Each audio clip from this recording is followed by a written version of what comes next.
Zdravíme. My sme Majka a Maťko Kuteničovci a chceli by sme vám trošku porozprávať náš príbeh.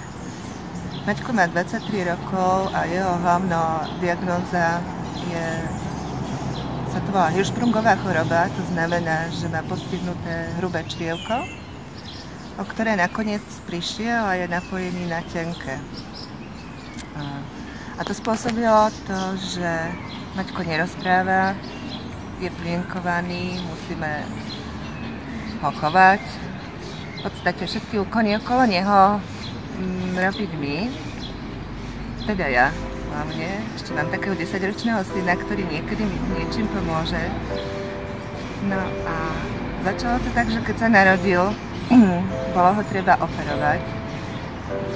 A to som si v tej dobe nevedela veľmi predstaviť, že také malinké niečo, čo má 3 kg, už musí ísť tuto pod narkózu.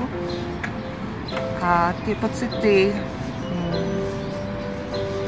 museli mu urobiť kolostómiu a tie pocity, to neviem už ani opísať, to bolo také niečo, s čím sa nakoniec človek musí zmieriť a prísť na to, že nič mu nezostáva len ísť ďalej.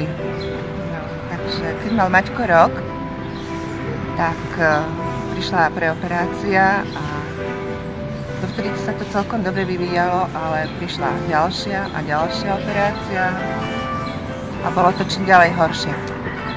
No až sme teraz v takomto stave, v akom sme, ale napriek tomu je jeden zlatý chlapec, ktorý je vďačný za všetko, usmievavý, ktorý vie dávať veľa lásky.